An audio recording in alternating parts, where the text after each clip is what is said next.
하나님 엎드려 경배하며 두 손 모아 기도하며 찬양한다는 이 찬양대 고백이 저와 여러분의 고백인 줄로 믿습니다. 오늘 이곳에 성령께서 함께 하시는 줄로 믿습니다. 다친 우리들의 마음을 열어 빛을 비춰주시고 부족하지만 예배자로선 저와 여러분들이 진정한 영광과 경배의 기쁨을 누리게 하시며 또 오늘 이 자리를 통해서 하나님의 존재를, 하나님이 우리에게 어떻게 살기를 원하신지를 깨닫게 하시는 놀라운 가르침과 은혜를 주실 줄로 믿습니다. 지난주 우리 교회는 목회 일정 따라서 봄 부흥 사경회를 개최했습니다.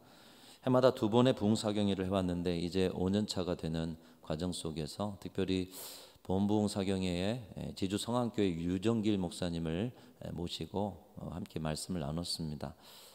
류정길 목사님의 말씀과 또 사경회를 하는 과정 속에서 하나님께서 성령으로 우리 교회 가운데 함께 하시고 또 우리에게 많은 은혜를 부어주신다는 사실을 깨닫는데, 특별히 하나님께서 일하시는 방식 중에서 사람을 통해서 일하시는데 만남을 통해서 일하신다는 사실을 다시 한번 깊이 느끼게 되었습니다. 사실 2025년 봄 부흥사경에 또 뭐 가을에도 있겠지만 이 부흥사경의 강사를 세운다는 거 쉬운 일이 아닙니다. 여러분에게 참 중요한 시간이고 또 한 해를 시작하면서 말씀을 받아서 그 힘을 가지고 또 봄, 여름, 가을, 그리고 또 가을에는 또 사경회를 통해 힘을 넣고 이렇게 우리에게 영적인 영향을 줄 수 있는 시간이기 때문에 그래서 많은 고민을 하지만 사실 좀 힘있고 또 좋은 말씀의 목사님들을 연결한다는 거 쉬운 일이 아닙니다. 그래서 기도하고 준비하고 그러다 보니 연말이 되고 그러다 우리 지인 한 분에게, 지인 목사님에게 류정길 목사님을 소개받았습니다. 이분이 어떤 분인가 제주 성안교회 홈페이지에 들어가서 보니까 우리 교회하고 너무나도 공통분모가 많아요. 첫 번째로는 제주의 처음 교회로서 이 제주의 가장 뿌리가 되는 그 신앙의 기초가 되는 그 자리에서 사역하던 우리와 같은 이 처음 교회로서의 사명을 가진 교회, 또 우리 교회의 3대 목사님이 이기풍 목사님이신데 그 제주도에 가서 선교하심으로 제주도에 개척하시고 이기풍 목사님이 사역하셨던 교회, 그리고 제주 성안교회는 올해 118년의 역사를 가지고 있습니다. 우리 교회는 119년의 역사죠. 그리고 118주년이 되었는데 이렇게 공통분모가 많은 교회의 위임 목사님이신 것을 보면서 하나님의 특별한 뜻이 있겠다, 이번에 부어주시는 은혜가 또 다른 은혜가 있겠다, 그런 생각을 했습니다. 부흥회를 통해서 우리는 다니엘서 말씀을 드렸습니다. 그 중에서 다니엘서 3장을 말씀하시는데, 여러분 다니엘서 3장에는 느부갓네살 왕이 두라 평지에 큰 신상을 세우는 그런 내용을 담고 있습니다. 주변의 모든 나라를 무력으로 통일시키고요, 그리고 그렇게 큰 대국을 지으면서 자신이 있는 바벨론이라는 그런 나라, 그런 도시를 난공불락의 요새로 세우면서 거칠 것이 없는 가장 위대한 왕이라고 스스로 자부하는 이 교만에 빠지게 되었습니다. 그래서 두라 평지에 이제 자신의 나라, 자신의 위엄을 드러내기 위해서 신상을 만들게 되는데, 어떤 나라, 어떤 종교를 가졌든지 그 신상에게 절하도록 하는 그런 이야기, 그런 말씀의 내용이 이제 둘째 날인가 이렇게 스쳐 지나갔습니다. 근데 그 말씀을 들을 때 전 개인적으로 전율을 느꼈습니다. 이 말씀의 장면은 놀랍게도 우리가 지난 2주 동안 함께 나눈 바벨탑 사건과 맥락을 잇고 있기 때문입니다. 바벨론의 느부갓네살 왕이 신상을 세운 이유도 단지 신상을 세워서 자신의 그 전투에 위로받고 우상의 힘을 빌어서 전투를 하고 그런 종교적인 의미가 아니라 자신이 세상의 최고의 자리에 있고 자신이 신적인 존재라는 것, 그래서 자신의 이름을 내고 자신의 중심으로 온 세계를 하나로 묶어가기 위해서 신상을 지었다, 이런 내용이 펼쳐져 있습니다. 창세기 11장의 바벨이 다니엘서 3장의 바벨론으로 드러난 것이죠. 신할 평지가 두라 평지로 이름만 바뀌었을 뿐 이 풍성함과 넓은, 그래서 교만해진 인간의 그런 삶의 자리를 보여주고 있습니다.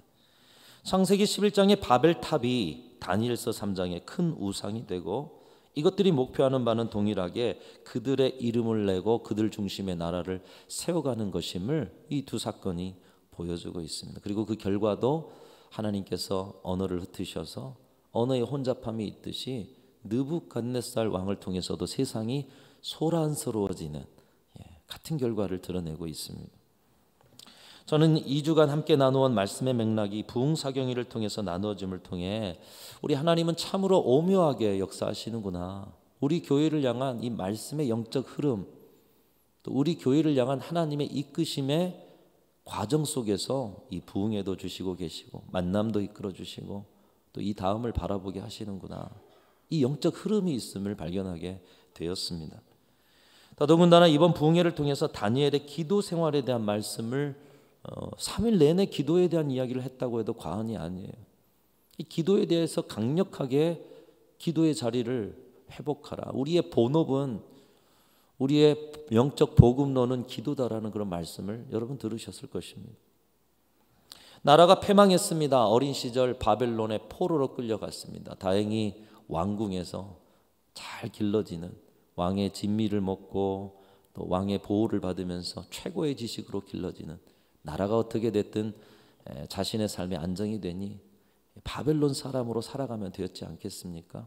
근데 어쨌든 그런 상황 속에서 나라를 옮겼는데 그 나라가 3번이나 바뀌게 되는 암울하고 거대한 불행의 시대 속에서 다니엘은 별처럼 빛나는 사람이었다. 큰 은총의 사람이었다. 근데 그 별처럼 빛나고 큰 은총의 사람의 삶의 중심에는 뭐가 있었느냐? 기도 생활이 있었다라는 것을 우리는 다니엘서를 통해서 말씀을 들었습니다. 왕의 어떤 다른 신에게 기도하면 사자굴에 던져 죽는다는 것을 알면서도 다니엘은 죽음을 알면서도 예전에 전에 했던 대로 예루살렘을 향해서 창문을 열고 무릎을 꿇고 그 엄중한 죽음의 위기 속에서도 하나님께 감사하며 기도했다라는 이 말씀을 들으면서 우리가 별처럼 빛나고 은총을 받은 자로 사는 것, 기도의 자리, 기도의 사람이 되어야 된다라는 말씀을 들었습니다. 그가 그렇게 기도에 중독된 사람처럼 기도의 자리를 지켜내었던 것은 물론 하나님께서 우리의 기도를 반드시 응답하시기 때문인 줄로 믿습니다. 여러분, 하나님은 여러분의 기도에 그 세미한 작은 소리까지도 다 듣고 계셔요. 하나님의 뜻대로 여러분에게 필요 적절한 응답을 주실 줄로 믿습니다.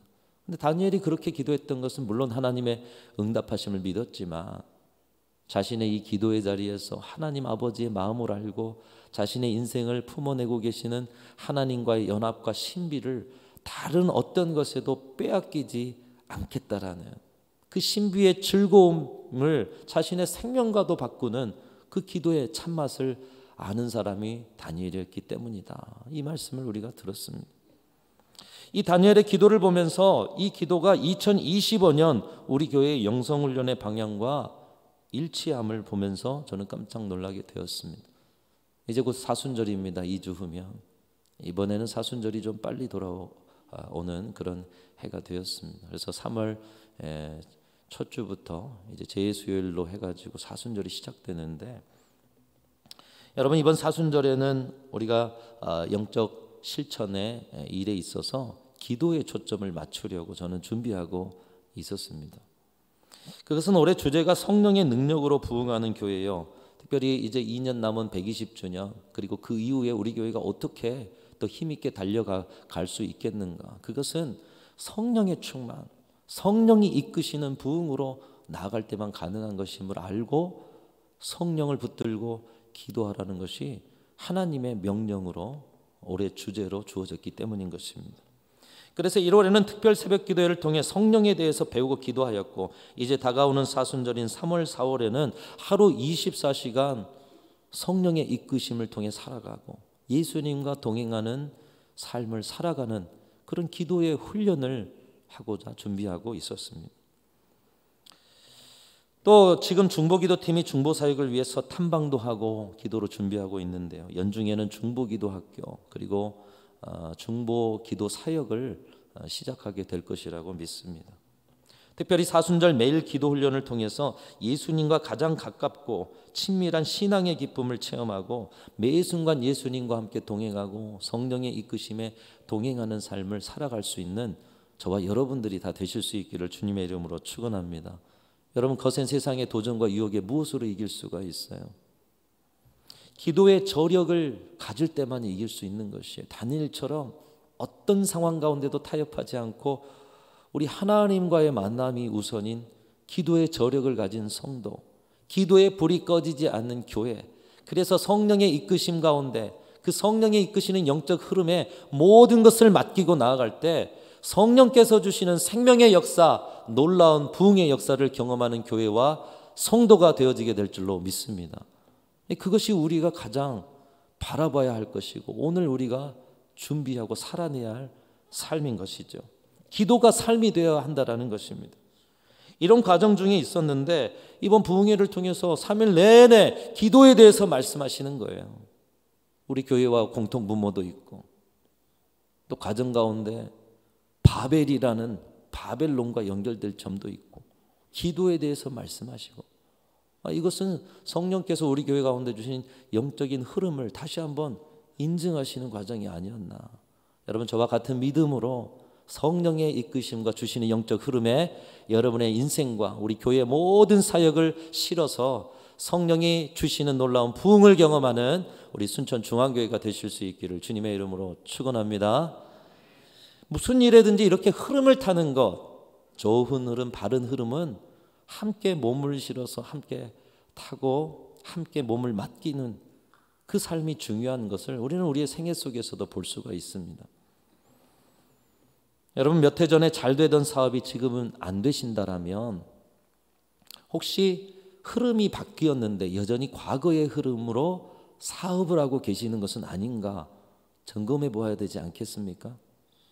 삼성코 이건희 회장이 한 유명한 말을 아실 것입니다. 단어가 좀 그런데요. 변화가 필요한 자리에는 뭐 빼고 다 바꾸라고요? 제가 한 말이 아니죠.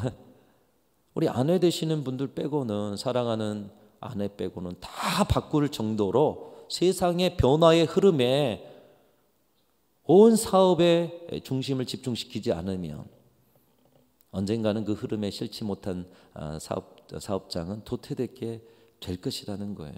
이 정신으로 해왔기 때문에 지금 뭐 어려움은 겪고 있지만 이 기업이 오늘까지도 세계의 대단한 기업들과 힘을 대등하게 가질 수 있는 이유 아니겠습니까? 1980년도에 여러분 한번 들어보셨을 거예요. 아마 그때는 떠들썩했던 것 같습니다. 엘빈 토플러의 제3의 물결이라는 책. 이 책이 나올 때만 해도 이제 우리가 앞으로 맞이하는 미래 세계는 정말 혁신적인 세상이 될 것이다. 그런 기대를 갖지 않았습니까? 여러분, 그런데 지금 우리가 사는 시대는 어떤 시대예요? 이미 엘빈 토플러가 예언했다고 할까요? 이 책에서 말한 그런 시대를 지나서 이제 그 책에 나온 내용은 과거가 되었습니다. 그리고 4차 산업혁명의 시대를 지금 지나고 있어요. 클라우스 슈밥이라는 사람이 이 4차 산업혁명이라는 이야기를 먼저 시작하는데 여러분 많이 요즘 듣고 있죠. 인공지능 AI, 사물 인터넷 IoT, 사이버 물리 시스템 CPS, 빅데이터, 뭐 이런 정보혁명의 4차 산업혁명 시대를 우리가 살아가고 있고 이제 그 시대까지도 서서히 지나가고 있습니다. 세상은 이렇게 빠르게 변화하는 흐름을 가지고 있는데 그 흐름에 적응하고 흐름을 알고 흐름에 몸을 싣고 그래야만이 생존하고 또 더 새로운 놀라운 일들을 경험할 수 있다는 것이죠. 여러분, 그런데 이것은 우리의 신앙에서도 마찬가지예요. 이번 부흥회를 통해서 또 우리의 지금 신앙의 여정 속에서 성령께서 우리에게 가르치시는 영적인 흐름을 우리가 알고 그 흐름을 타고 맞출 때 성령이 주시는 놀라운 부흥의 역사를 이루게 될 줄로 믿습니다. 오늘 말씀도 그 성령의 이끄시는 흐름에 자신의 개인의 인생, 뭐 공동체의 여러 사역들을 함께 맡기며 나아갈 때 상상할 수 없는 부흥의 역사를 이끄시는 하나님의 놀라운 사랑과 은혜를 초대교회가 경험했다라는 사실을 보여주고 있습니다.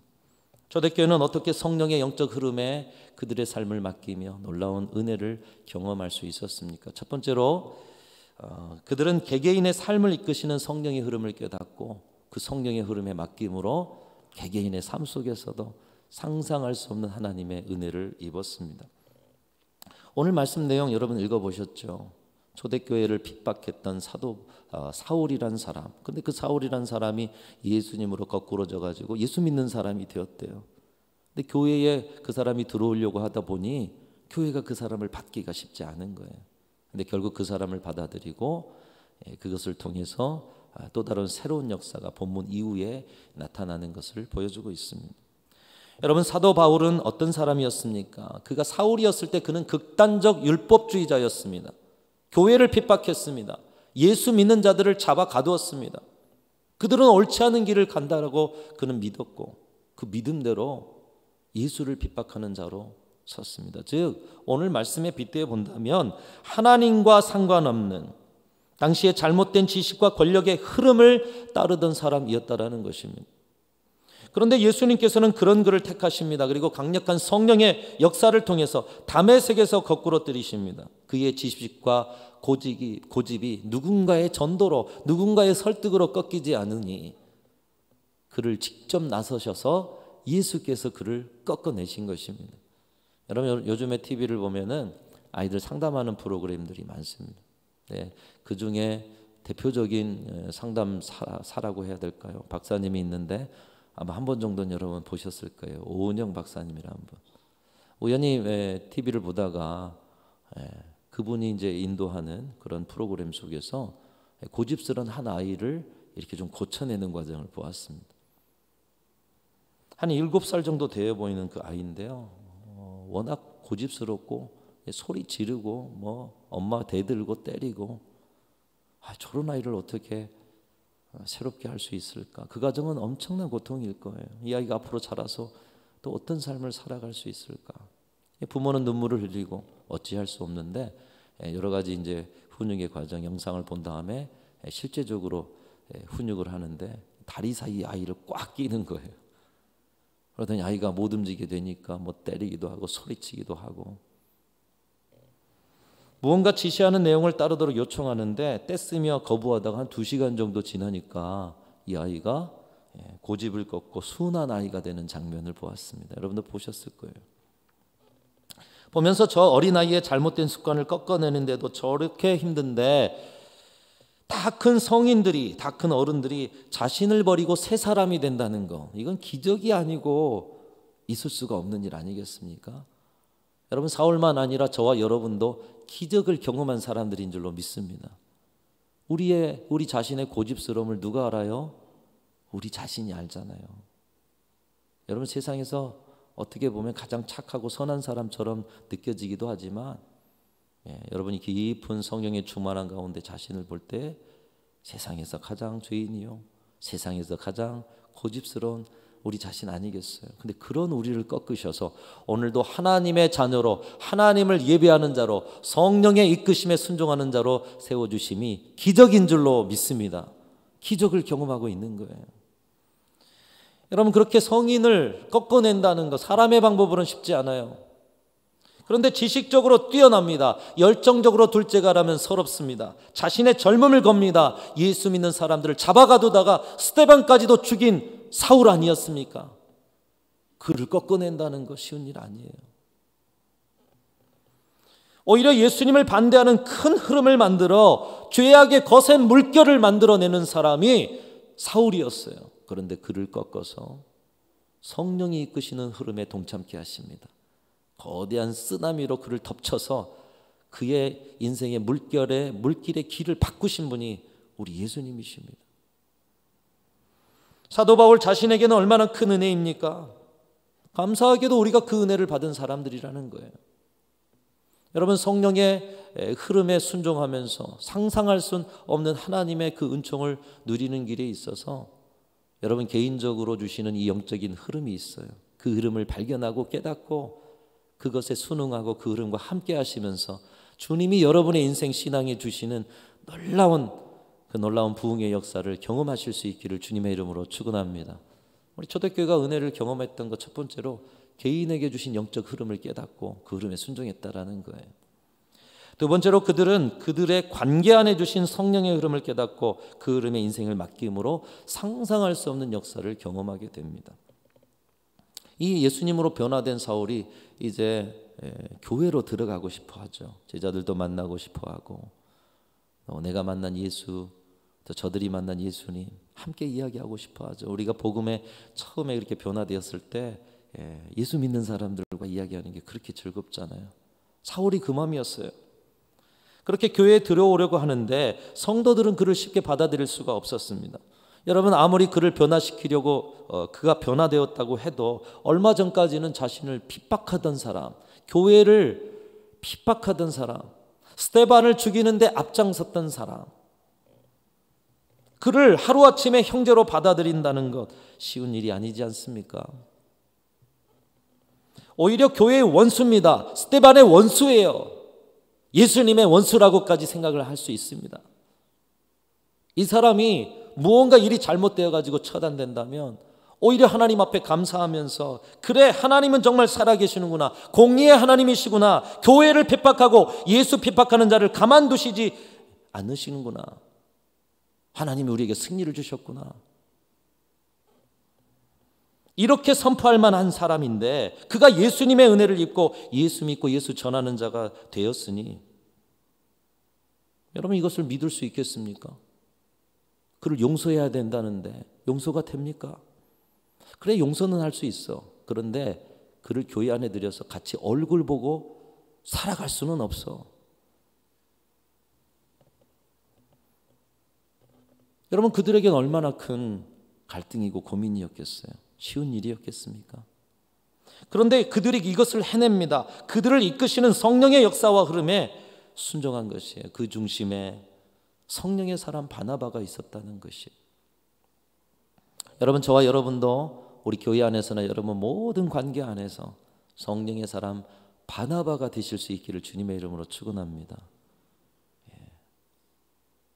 누군가를 하나님의 사람으로 품고 그를 용서하고, 그가 뭐 신앙인으로 사는 것까지는 돼. 근데 나는 그 사람 얼굴 보고 싶지 않아. 아니요. 바나바가 사울을 소개합니다. 그가 어떻게 주를 보았는가 오늘 27절에 있는데요. 그가 어떻게 주를 보았고 길에서 어떻게 주를 만났고 그가 주님께 무슨 말씀을 들었고 다메섹에서 그가 어떻게 예수에 대해서 전했는가. 여러분, 어떻게 바나바가 그것을 알아요? 사울을 먼저 만났기 때문에, 그의 인생의 간증을 들었기 때문에. 변화된 사울을 성령의 인도하심 가운데 만나면서 기도하면서 성령이 주시는 음성을 들었기 때문에. 여러분, 바나바라고 사울에게 찾아가기가 쉬웠겠습니까?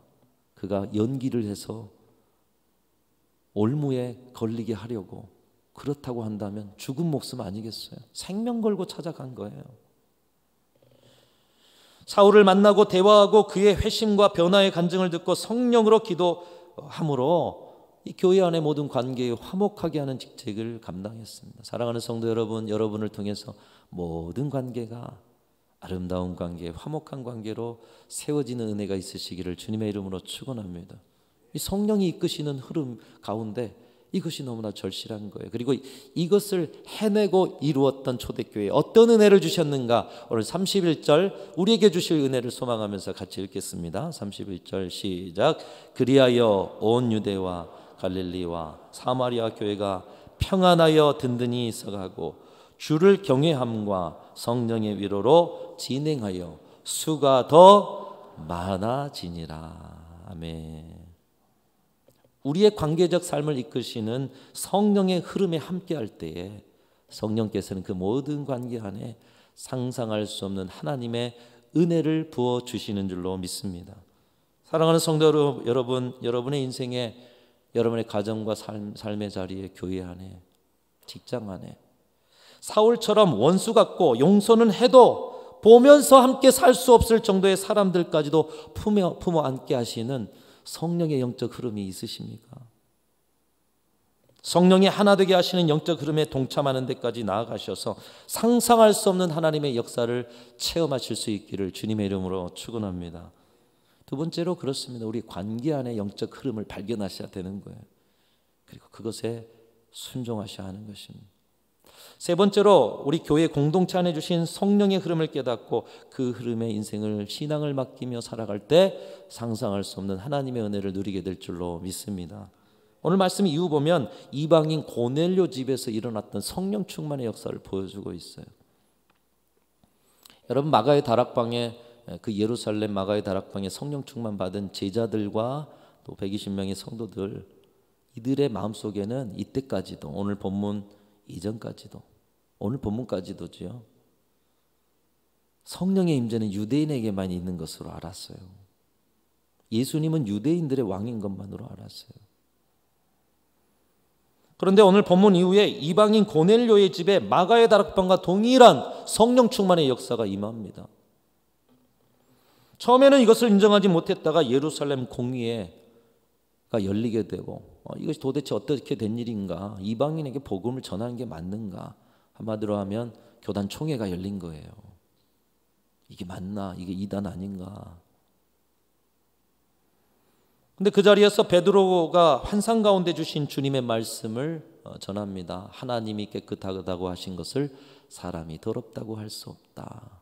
내 입을 열라, 먹어라. 아니, 하나님 더러운 것 아닙니까? 내가 깨끗하다 하는데 먹어라. 이방인들을 향한 복음 선포를 가르치기 위함인 것이었죠. 이것을 간증하고 이 베드로의 환상 가운데 주신 하나님의 음성, 주님의 음성을 주님의 음성으로 받고 이방 선교가 본격적으로 시작하게 되어서 오늘날 저와 여러분이 복음 선교를 통해 예수 그리스도를 믿는 은총의 자리까지 나아가게 된 줄로 믿습니다. 여러분, 만일 초대교회가 이 공동체 가운데 있는 영적 흐름에 순종하지 않았다면 그들은 또 다른 바리새인, 또 다른 서기관들, 또 다른 율법주의자, 또 다른 사울이 되었을 것이에요. 그들만을 위한 예수 그리스도, 그들만을 위한 복음. 그러나 그들은 성령이 이끄시는 흐름을 깨달았습니다. 그리고 그 흐름에 자신을 꺾어들이면서 순종하면서 그 흐름에 인생과 신앙과 삶 전부를 실었을 때 성령께서 상상할 수 없는 역사로, 오늘 조금 전에 여러분이 읽은 놀라운 부흥의 역사를 예루살렘에서만 아니라 온 유대와 사마리아를 넘어 땅끝까지 안디옥 교회를 통해서, 그리고 온 시대의 교회들을 세워가심으로 오늘 여기까지 놀라운 은혜를 주신 것입니다. 사랑하는 성도 여러분, 오늘 여러분 개개인에게 주시는 성령의 그 영적 흐름은 무엇입니까? 성령이 여러분 안에 내주하시고 성령이 여러분 안에 말씀하시는데, 성령이 여러분의 인생 가운데 주시는 영적인 흐름은 우리가 깨닫고 순종해야 되지 않겠습니까? 여러분 관계 안에 주시는, 성령이 주시는 영적인 흐름은 무엇이며 우리 공동체 안에 주시는 그 영적인 흐름은 무엇입니까? 이 흐름을 깨닫고 성령이 이끄시는 영적인 흐름에 동참하여 상상할 수 없는 하나님의 부흥의 역사를 체험하는 우리 순천 중앙교회가 될 수 있기를 간절히 소망합니다. 여러분, 이번 부흥회를 통해서 주시는 영적인 흐름, 특별히 올 한 해 기도의 사람으로 성령의 이끄심에 24시간 동행하고 예수님과 24시간 동행하는 사람, 이 충만한 영의 사람이 될 때에 120주년, 130주년 이게 중요한 게 아니죠. 이 중요한 계기를 통해서 미래로 도약하는, 우리가 계획한 부흥이 아닌 하나님이 주신 부흥의 역사를 체험하는 그런 교회로 굳건히 서게 될 줄로 믿습니다. 우리가 그렇게 살아가는 데 있어서 다니엘의 3번의 기도는 너무나도 중요합니다. 아침에 한 번, 점심에 한 번, 저녁에 한 번. 여러분, 부흥회를 통해 말씀을 들으셨어요. 3번은 아니니까 한 번만 해라, 이렇게 말씀드리지 않겠습니다. 이전 3번 하십시오. 3번이 너무나도 중요해요. 여러분, 우리가 무언가를 인내하고 버텨낸다는 거, 때론 너무 힘들어서 몇 시간 버텨내기도 힘들 때가 있으시잖아요. 세상에 유혹받아서 조금 전까지는 은혜 받았는데 저 문 열고 나가면 또 세상의 것들에 빠져가는 우리의 신앙의 자리 있지 않습니까? 자신의 영이 깨워지지 않습니다. 더 기도해 보려고 해도 안 돼요. 어둠이 잠식되어 있는 자리, 몇 시간도 빛이 머물지 못하는 심령으로 살아가는 자리, 삶이 연약해가지고 질병이라든지 아니면 심리적으로 몇 시간도 기쁨을 유지하지 못하는 자리, 그게 우리 아닙니까? 그 몇 시간, 근데 아침에 기도해요. 그리고 몇 시간 동안 버텨내는 거예요. 점심에 기도해요. 주님의 은혜를 받고 다시 시작하는 거예요. 그러니까 여러분의 하루를 3번, 하루에 3번 살아가시는 거예요. 아침에도 버티고, 점심 기도하고 또 오후를 버티고, 저녁을 기도하고 남은 하루를 버티고, 여러분 다니엘이 그 삶 살지 않았겠어요? 수많은 도전과 수많은 유혹과 수많은 편의와 그 삶 살았으니 별과 같이 빛나는 사람. 여러분 오늘 우리에게 주시는 이 영적인 흐름 속에서 순종함으로 또 그 흐름에 여러분의 영혼과 삶을 실어내므로 성령이 이끄시는 상상할 수 없는 역사를 경험하는 저와 여러분들이 되시고 다니엘의 3번의 기도 더불어서 오늘 초대교회에 개인적으로 그리고 관계적으로 공동체적으로 주시는 성령의 흐름에 순종하는 모습처럼 우리 교회가 여러분 모두가 그 은혜를 입어서 이번 2025년도에는 성령의 능력으로 부응하는 여러분과 교회가 되실 수 있기를 주님의 이름으로 축원합니다. 그 은혜를 주실 줄로 믿습니다. 확신 가운데 이번 한 주도 그렇게 믿음 가운데 승리하실 수 있기를 주님의 이름으로 축복합니다. 하나님 아버지 감사합니다. 우리 안에 계신 성령이여 저희들에게 성령께서 주시는 영적인 흐름을 깨달아 알 수 있도록 도와주시고 그 흐름의 삶과 우리 인생 전체를 맡기며 살아가는 결단과 실천이 있게 하여 주옵소서. 그럼을 통해 우리가 만들어내는 부흥이 아니라 우리가 만들어내는 인생이 아니라 성령이 주시는 부흥, 성령이 이끄시는 아름다운 인생으로만 살게 하여 주옵소서. 우리 구주 예수 그리스도의 이름으로 간절히 기도하옵나이다. 아멘.